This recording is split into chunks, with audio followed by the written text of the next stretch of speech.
નમસ્કાર, આપ જોઈ રહ્યા છો નેશન પ્લસ ન્યૂઝ. હું છું આપની સાથે હેતલ ભગત. આખરે છોટાઉદેપુર જિલ્લાના રહીશો જેની આતુરતાપૂર્વક રાહ જોતા હતા એવા સિહોદના ડાયવર્ઝન ઉપરથી ભારદારી વાહનોને અવરજવર માટે પરવાનગી આપી દેવામાં આવી છે. અત્રે ઉલ્લેખનીય છે કે છેલ્લા કેટલાય દિવસોથી આ ડાયવર્ઝન ઉપરથી હળવા વાહનો પસાર થઈ રહ્યા હતા, પરંતુ ભારે વાહનોની આવન જાવન માટે કલેક્ટરના વૈકલ્પિક માર્ગ માટેના જાહેરનામાનો અમલ પૂરો થાય એની રાહ જોવાતી હતી. જે તારીખ 26મી ફેબ્રુઆરીના રોજ રાત્રે 12 વાગ્યે આ જાહેરનામાનો અમલ પૂરો થયો હતો.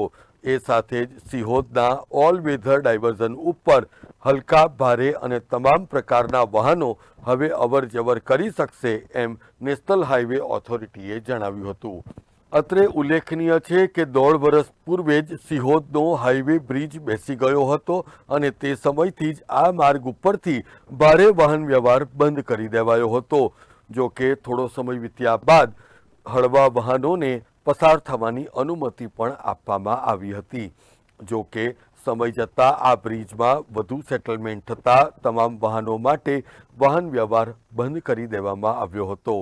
આ માર્ગના વિકલ્પે જિલ્લા વહીવટી તંત્ર દ્વારા મોડાસર, રંગલી ચોકડી, રતનપુરનો રસ્તો તેમજ બીજા વિકલ્પ તરીકે ઊંચાપાન ડુંગરવાટ અથવા વાંકીથી તેજગઢનો માર્ગ જે ગ્રામીણ વિસ્તારમાંથી નીકળે છે તેના ઉપરથી નેશનલ હાઈવેનો ટ્રાફિક ડાયવર્ટ કરાતા લોકોને 30થી 35 કિલોમીટરનો ફેરો થતો હતો.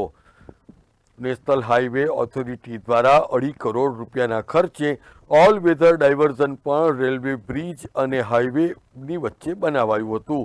જો કે આ ડાયવર્ઝન ચોમાસાના પહેલા વરસાદમાં જ ધોવાઈ જતા તંત્ર માટે પણ ભારે મુશ્કેલીનો સામનો કરવો પડ્યો હતો. આ માર્ગ બંધ થતાં ફરી એકવાર વૈકલ્પિક માર્ગ ઉપર ટ્રાફિક ધમધમતો થયો છે. તો બીજી તરફ અગાઉ આપેલું જાહેરનામું પૂર્ણ થતાં હવે સિહોદના ઓલ વેધર ડાયવર્ઝન ઉપર તમામ પ્રકારના હળવા અને ભારે વાહનોની અવરજવરને પરવાનગી આપી દેવામાં આવી છે, જેનાથી ગ્રામજનોમાં પણ ખુશીનું મોજું ફરી વળ્યું છે. Rehan Patel, Nation Plus News, Chhotaudepur. સમાચારોના સતત અપડેટ મેળવવા માટે અમારી નેશન પ્લસ ન્યૂઝની યુટ્યુબ ચેનલને સબસ્ક્રાઇબ કરો, બેલ આઇકન દબાવો અને જોડાયેલા રહો ફેસબુક, ઇન્સ્ટાગ્રામ અને ટ્વિટર પર.